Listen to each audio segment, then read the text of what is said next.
Okay, this is the third part that goes with limits. We're going to find limits. We've already talked about graphically finding limits, looking at a graph and finding a limit through the graph. We've looked at them numerically using a table, set of values to determine the limit. And then the third method is going to be analytically. We're using analytical methods to find the limit. So we're going to use direct substitution, factoring in direct substitution, rationalizing, using numerical methods when algebraic doesn't work, and then considering, once again, limits that fail to exist. So the first method is using direct substitution. So basically, if you have a polynomial, sometimes a rational function, you can use direct substitution to analytically find the limit. So for instance, if I were going to find the limit here for a, as x approaches -1 of this polynomial, I would put -1 in for x and solve. So this would be 1 minus 1 minus 6, which is -6. So the limit of this is -6. And think about what that looks like. This is x squared, right? So something like this. So as x approaches -1, this is -6. It's a continuous function, so it's just the y value. All right, now if I put -1 in here, I have -1 squared plus -1 minus 6, which was the same thing that we had over here, -1 plus 3. Now we have a denominator, so we have -6 over 2. So this is -3. So, in other words, the limit as x approaches -1 of that function is -3. Don't copy down this page because I am going to give you this in class. But these are some of the notes that you can see here. And basically what this is saying, this one I'm giving you. This one I am not. So write these first 4 down. But what this says here is if you take the limit of a constant, it's going to be, the limit will be the constant. And then this is just direct substitution. Once again, this is the same thing, direct substitution. Put this in here, direct substitution. That's all that is. It's just the notation that goes along with it. The notation. And then these are the properties of limits, and I have this written for you. You don't have to copy this part down. But a scalar multiple just means that if you've got a if you had, well, it should make sense. If you have the limit as x approaches c of 2x, then it would just be 2c, right? So it's just basic properties of limits that should make sense. Okay, so this is the same function that we had on the previous screen, except that this time we are looking to see where x approaches -3. All right, and so if I use direct substitution in this problem, then I would say -3 squared minus 3 minus 6 over -3 plus 3, which is something over 0. All right, this is called, you cannot divide by 0. It doesn't matter if the numerator is also 0, but you cannot divide by 0 ever. That's called indeterminate form. So as it is, the direct substitution method will not work. But because the numerator is a polynomial, you can actually factor the top. So that's going to be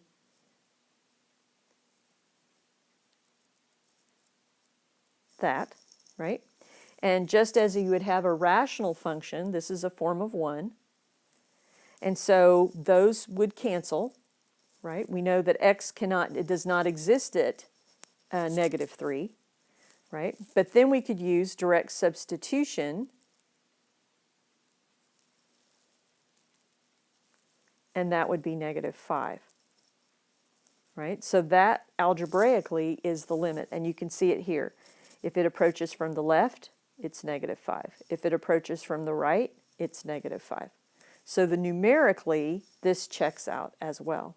So this is another, if you do a direct substitution and you end up with a 0 in the denominator, try factoring. That's your very next thing, try factoring. Okay, make sure you get this in your notes. This is hugely important. All right, here's a couple more examples for your notes. Go ahead and take a second and stop the video. Write the first problem that we're going to do here in your notes so that you will have them and you'll be ready to work it. All right, so if we put a 1 in for the numerator, right, we get 1 minus 1, which is 0. And on the bottom, I get 1 minus 1 plus 1 minus 1, which is 0. Only it's not 0, it's indeterminate. So what's the first thing? I can't spell it. Indeterminate. Okay? That's the worst ever. All right, so I have x minus 1 in the top. I have 4 terms, and the largest power is x to the third, so I'm going to use factor by grouping. Minus x squared plus x minus, I'm just writing right now. So I'm going to take these two and factor out an x squared. And then I'm going to take these two and I'm going to factor out a 1. Then I'm going to factor out an x minus 1. And that factors. Okay? So I have x minus 1 over x minus 1 x squared plus 1 cancels. So I'm going to have 1 over x squared plus 1. Well, if I substitute a 1 in for that, I get 1 over 1 plus 1 is 2. The limit is 1/2. Okay? So always check first by just plugging it in. That's the easiest way. If not, then the next go-to is factor it. Okay, so this next one, we're going to go back to the unit circle. This is theta in radians. So I'm going to do a direct substitution. I'm going to say pi over 4. The tangent of pi over 4, right? The tangent of pi over 4 is in the first quadrant, so it's positive, and it's 1. So I have 1 times pi over 4. The limit of that function is pi over 4.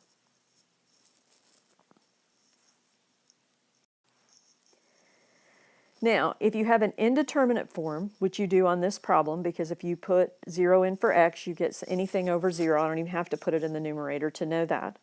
Right? So one way is to rationalize the numerator. All right? We've rationalized the denominator, but you can also rationalize the numerator. Now to do that, you do the conjugate of the numerator. So I would say the square root of x plus 1 plus 1. And since I can't change it, I have to use a form of 1. So that's what this is, a form of 1. And then I multiply. So on the bottom, and this looks harder than it is, really. Doesn't it look awful? But the bottom, I'm just going to leave it like this. Okay? And then the top, if you multiply these together, you end up with what's underneath. And if you multiply this together and this, they cancel. So I just have that left. So this is going to be minus 1. So this is just going to be x over x, right? And that's a form of 1. So it'll be 1 over this. So this is 1 plus 1, which is 2. So it's going to be 1/2. So that's how you find it. So first, plug it in. If that doesn't work, try to factor it. If that doesn't work, try to use, rationalize either the numerator or the denominator. The fourth method is to use the trig limit identities. And the first identity is listed here. The limit as x approaches 0, this is important, you're writing, sine x over x is equal to 1. Now, x is not, doesn't have to be just x. It just has to be the same angle. This is an angle, right? The sine of an angle. So if this were 4x, this would be 4x as well. So that I could still use this identity then, and whatever I get it, the form of it, it would be equal to 1. All right, so we're going to use that for this one. So do you see sine of 4x? I need this to also be a 4x so that all of this would be 1. But I can't just randomly put in a 4, right? I have to always add a form of 1 or else it changes its value. All right, so if this 4 is in the denominator, I would need a 4 in the numerator to cancel it out, to make it a form of 1, right? And we remember from our properties that if you had 4 times a value when you plug it in, then it would be 4 times the limit. So it would be 4 times the limit of sine 4x over 4x as x approaches 0. I'm just going to write it. The sine of 4x over 4x. And all of this is 1, so the limit is 4. Okay? So think about what the pattern is. All right, so on this one, same kind of deal.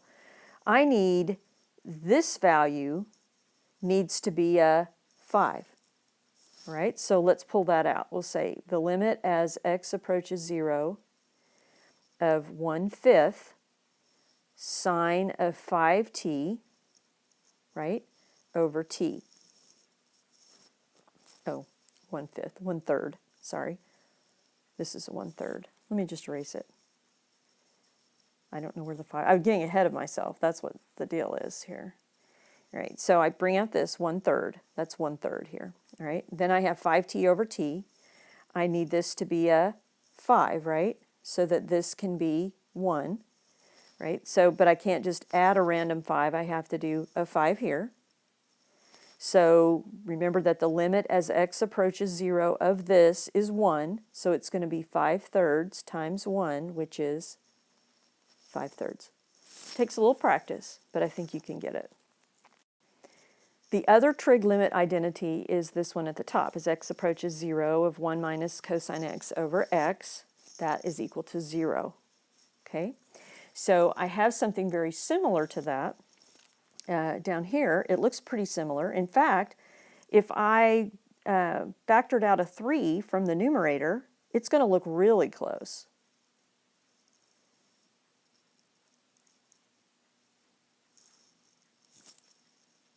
Right?